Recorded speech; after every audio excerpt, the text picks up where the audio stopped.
So happy New Year to you and your families. Now, I've been off a couple of weeks, and after watching news over vacation, it's very evident, it is transparent, and it is clear that America is facing the biggest informational crisis we've ever faced. We have a duly elected president of the United States that is just truly hated by very powerful forces, and they have a united goal. They want to destroy the presidency and this president. It is so bad that the president, the first lady, can't even visit our brave troops in Iraq or talk to kids about Santa Claus without what is brutal character assassination, personal attacks, and just pure hatred. This is why we are introducing new segments on this program. We're going to call them Hannity Watch. We're going to have a Hannity Watch on media bias, where we will expose all the hate Trump news coverage. There's going to be a Hannity Watch on the economy, things and how they impact your family, your pocketbook. Hannity Watch on healthcare. What is best for your family? Hannity Watch on Hollywood, how they have an agenda that is both political and biased and designed to indoctrinate. We'll have a Hannity Watch on campus, where political correctness and indoctrination of our kids has gotten way out of control. We'll have Hannity Watch on the deep state. Prediction: huge, stunning news this year that will expose the biggest abuse of power, corruption of our own government. We'll have Hannity Watch on socialism. That means the push to destroy free market capitalism. Hannity Watch on national security, how to protect our homeland, and efforts by some to undermine these protections. We'll have Hannity on border security. We'll be watching there as well, as the country needs to stop the flow of drugs and human trafficking. And every night, we're going to be asking this question: is what we're talking about good for America? Is it good for you? Is it good for your families? Is it good for we, the people? Now, we plan to expose all of the hatred that is out there every day. People that hate our Constitution, people that would shred our Bill of Rights, First, Second, Fourth Amendments. Along the way, we're going to offer solutions to protect the interests of every American. This is not Republican or Democrat. This is not conservative or liberal. This is about what is right for this great country. So we begin. That's my mission, the mission of this show going forward. We want to look out for you, protect your family, fight daily to ensure this constitutional republic stays strong and vibrant for future generations. And sadly, that's at risk. We have powerful forces, and you can see them every day in society, that have now aligned to destroy the president that we, the people, have elected. It's a clear and present danger to every American, our Constitution, and our future. So we're inviting you each and every weeknight at 9 o'clock. I can assure you, and I promise you, there'll be no other show on television like this. And I hope you tell your friends, and I hope you'll join us. All right, tonight we start our Hannity Watch report on the hateful forces that are determined to destroy Donald Trump and his administration. Let me be clear. They hate this president. And they also, deep down, they hate we, the people that voted for him. They can't believe we made that decision. You don't believe me? All right, just listen to long-serving Democratic Congressman Hank Johnson. This just happened yesterday. Take a look. Americans elected an authoritarian, anti-immigrant, racist strongman to the nation's highest office. Donald Trump and his Make America Great Again followers, who want to return America back to a time when white men and white privilege were unchallenged, and where minorities and women were in their place. Much like Hitler took over the Nazi Party, Trump has taken over the Republican Party. These types of ignorant, hate-filled analogies, they're happening every day. And when they're not comparing us to Nazis, well, remember, we're the smelly Walmart people, as FBI agent Peter Strzok called us, or the irredeemable deplorables that Hillary Clinton called us, or remember when Obama referred to us as the bitter, angry Americans that actually cling to our God, our guns, our Bibles, and our religion. Now, many of these forces are forces of hate. We know that many hate the president. They hate we, the people. On this show, we are not going to be hating them back. Instead, every night on this program, we're going to be exposing them and what is the corrosive politics of division. And this is what I call the 5 major forces of hate. You have the Democratic Party. If Donald Trump cured cancer today and gave every American millions of dollars today, everyone, and they'd still try to destroy this man, as he represents to them the biggest obstacle to them regaining power. Second, perhaps the most obvious haters in America, we have the hate Trump media.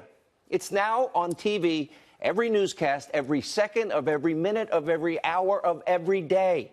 A never-ending, nonstop Trump hate fest. It's on a loop. And newspapers in this country, they're actually trying to outdo each other, showing how much they hate Trump the most.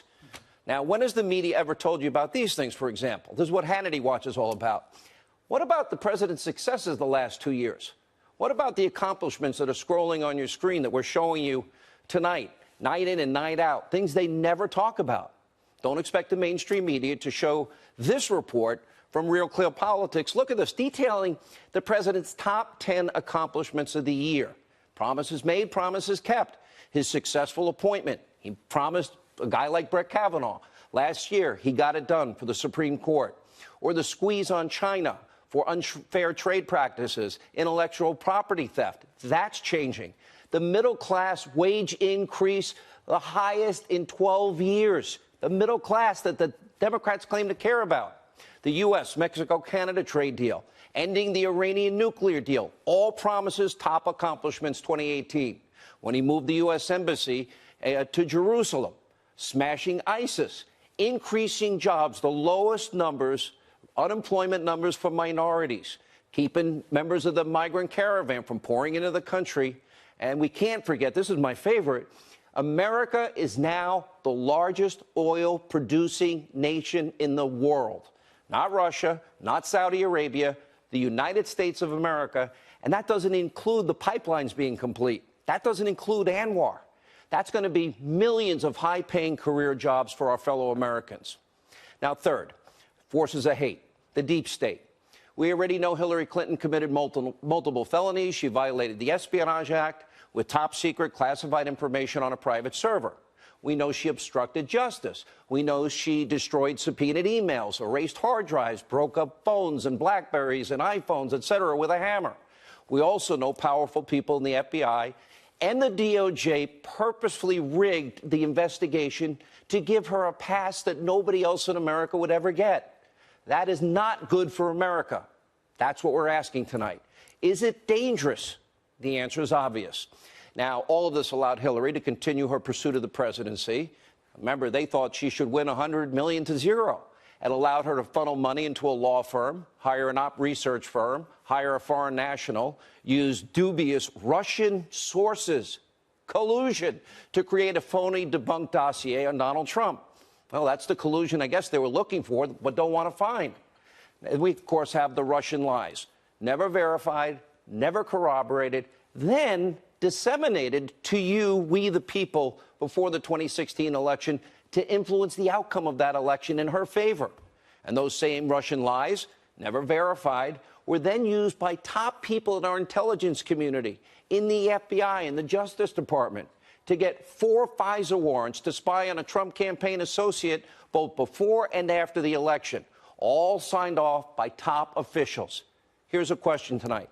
Is that good for America, or is that dangerous for America?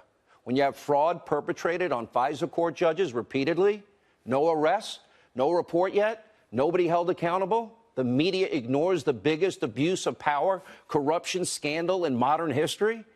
Now, if this is allowed to continue, the United States of America will become a banana republic. We might as well shred the Constitution because it would be rendered meaningless. The principles of due process, equal justice under the law, equal application of our laws are similarly rendered meaningless. The deep state has been and is out to destroy the president. They hate the president, and they're doing it by any means necessary, obviously, and that's based on what we know today. And, of course, item number 4, we have weak Republicans. They hate the president. They only care about themselves. They stand for little. They have no courage. We also have never Trumpers. Number 5, they hate the president. They just want to say, see, we were right, you were wrong.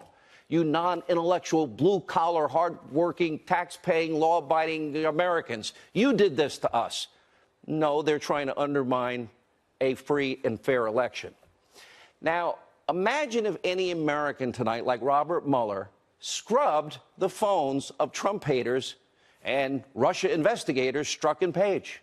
Clean, wipe them clean. Imagine if, like James Comey, that you bragged about tricking a 33-year war hero into an FBI interview by bypassing all normal protocol and procedures that you would use in past administrations. Imagine the deputy FBI director telling General Flynn he didn't need a lawyer and then charging him for lying. Now, on this show, moving forward, we are looking to protect you, protect this great country against forces of hate that would shred our Constitution. This will be your show. We will be your watchdog. We plan to expose all of this corruption, all of these lies, all the double standards when we see it. Oh, you mean like hypocrisy when Democrats supported building a wall and don't any longer because Trump wants one? We're going to expose that there really is hate in America, real hate. And that hate, these aligned forces are trying to destroy the president. They hate the president, and they hate us for voting for him. They hate traditional core conservative values that we hold near and dear to our hearts.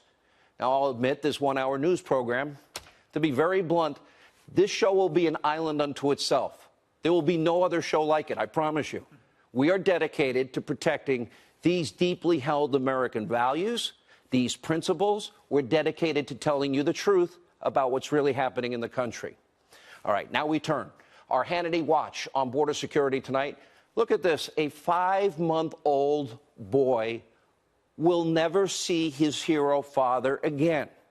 Newman, California police officer, legal immigrant, Ronald Singh, viciously murdered by an illegal immigrant with a very long criminal track record and ties to violent gangs.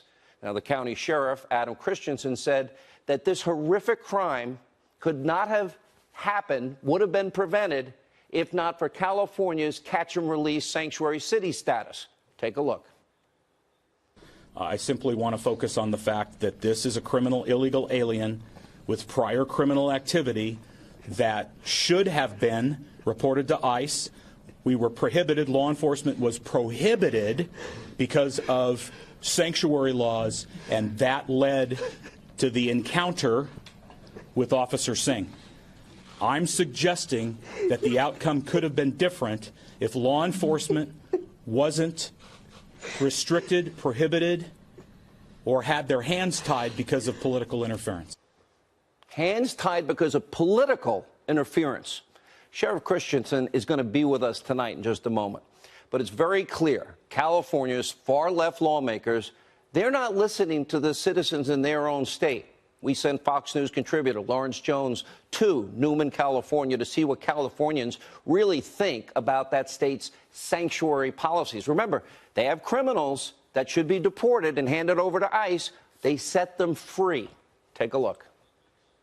A lot of people are blaming the California sanctuary state policy.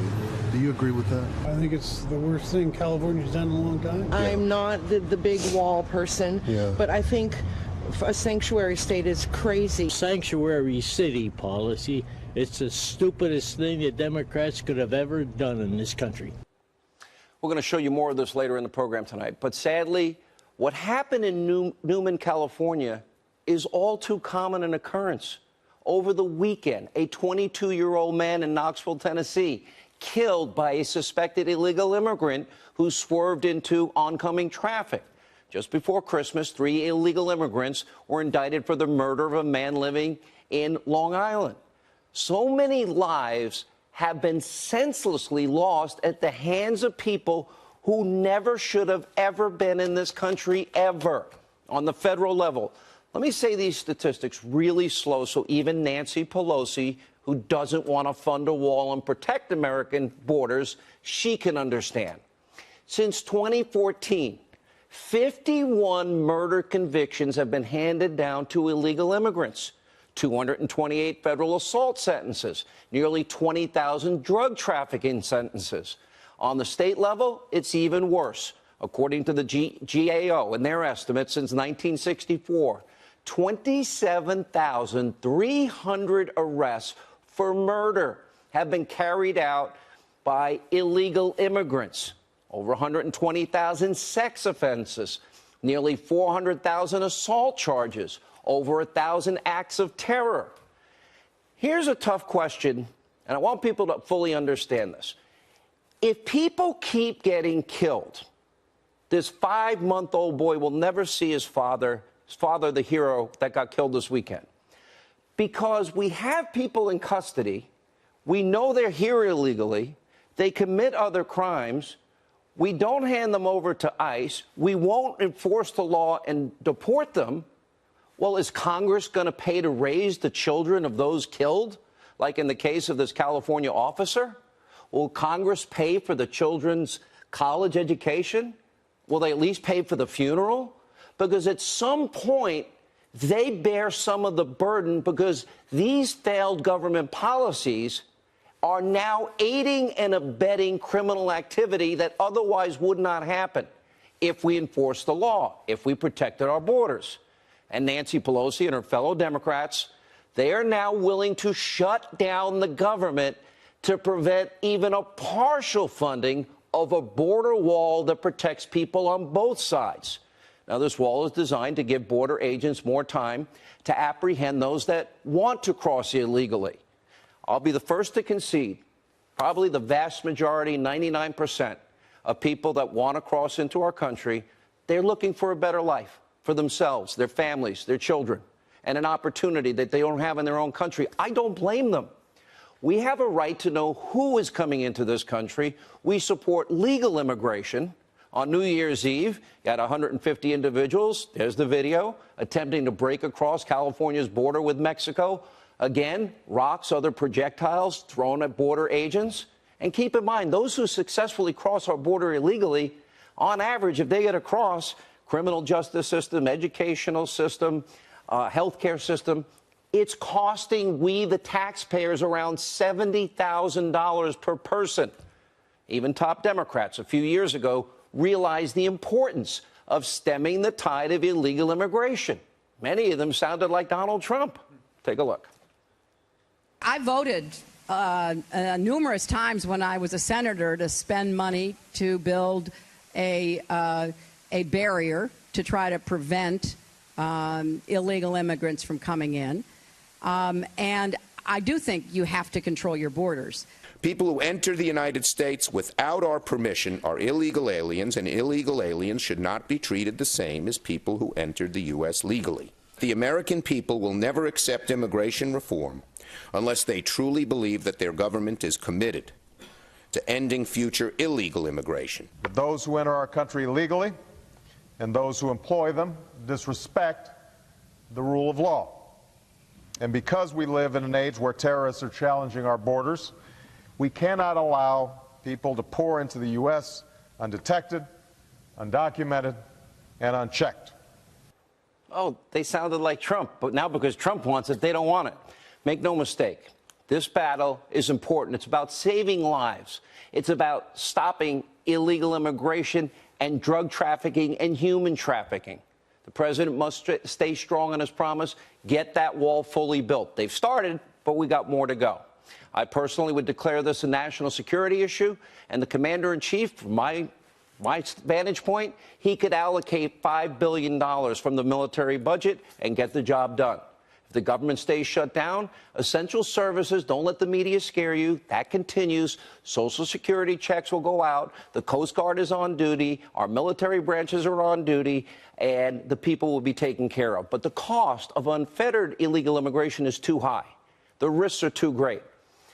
How would you feel if you were a family member of this young officer with a 5-month-old son killed this past weekend?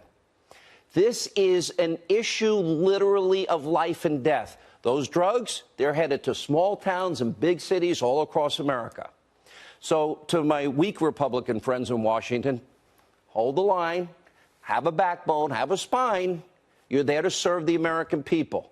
We must give our border agents the tools they need, including the wall, so they can end human trafficking, drug trafficking, violent criminals, even some terrorists, or anybody else who plans to break our laws and hurt our fellow American citizens. We support legal immigration. On this program, Republican, Democrat, I don't care. We're going to call you out, especially Republicans, who don't hold the line and fund a border wall. This is worth fighting for. And by the way, the president's promise to have Mexico pay for the wall, well, wasn't Mexico ever going to write a check? And we got a Hannity flashback from then candidate Trump on the campaign trail. Take a look. You don't expect he's going to write a check, but what you're saying is that they will have to make concessions. Well, there's many different ways. So in other words, you don't expect Mexico to say, yes, Mr. Trump, here's a check for $10 billion. That's not feasible. It wouldn't look good. So you think the deals that you make with it will more than compensate for the wall? Even if we tax them, we may tax them, okay? Yeah. It doesn't make any difference. Now, that's a key reason the president renegotiated our trade deal with Mexico. We'll have more on this throughout the show. All right, let's turn our attention just briefly to Mitt Romney. He's not been sworn in as senator, and Romney is already launching a feckless attack against the president, following his op-ed slamming President Trump for so-called character and leadership issues. Well, the RNC chairwoman, Ronna McDaniel, his niece, tweeted, well, for an incoming Republican freshman senator to attack President Trump as their first act feeds into what the Democrats and the media want and is disappointing and unproductive.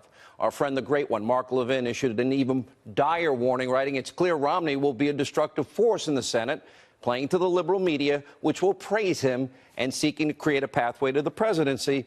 And I'll add, by the way, and I supported Mitt Romney, that's the same media that brutalized him in 2012.